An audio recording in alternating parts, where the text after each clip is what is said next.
Schooling without a curriculum, often called unschooling. Others choose centers that follow self-directed learning. Judy, let's start with you. You unschooled, as we mentioned just a second ago there. All 5 of your kids at home, some I suspect are still being schooled. An approach that goes one step further from structure than homeschooling. Why have you chosen this approach? Well, basically because we started out homeschooling, as most people know it, kind of like school at home. And as most homeschoolers know, about the first month, your children resist. They don't want to do the agenda or the schoolwork or the workbooks. So you try other approaches and you try and make it more fun. You go on field trips, you follow their interests more, and then you're all having fun. You're all enjoying learning. How do you know, though, that they are actually learning? Well, a lot of their learning is invisible because they don't produce a lot of output, or they may produce it, but you can see every day in observation when they come to you and say, I just figured out X plus 2 equals so-and-so. So it really assures you that, hey, I didn't teach them this, but they got it from somewhere.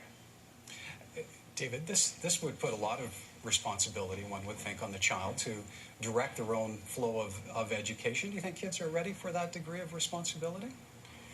At any age, some kids are ready for it compared to other kids of the same age.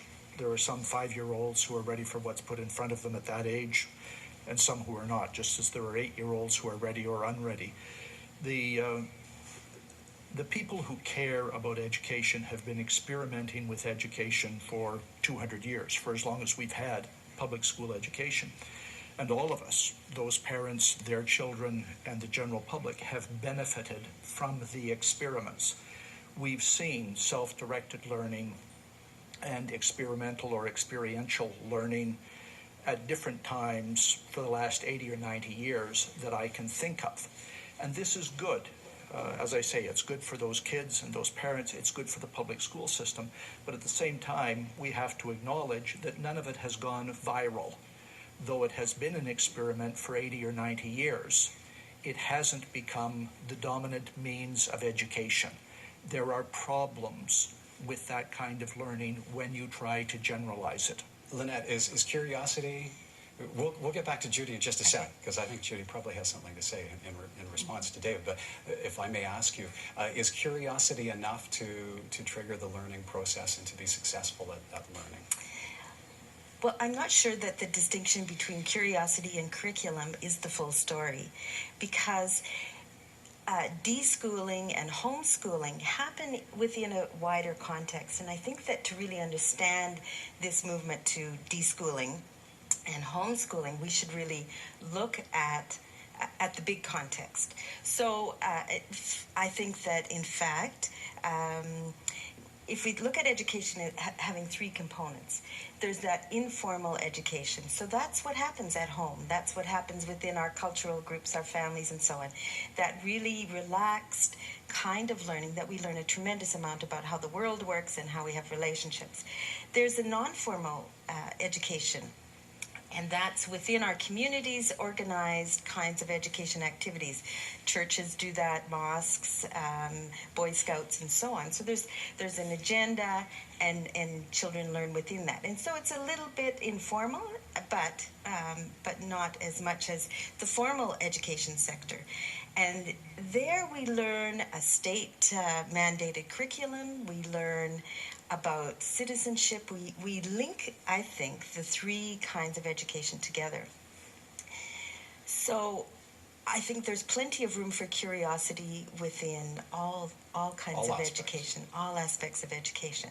So I think that if we really want to understand if this is a good trend or if this is a helpful trend for both the children and for our society and our communities, we need to look at that wider context for this resurgence of deschooling. I know that parents have ultimate choice and ultimate responsibility for their children's well-being in all aspects, but we also are a society. We are also citizens, and each one of us contributes to the public well-being.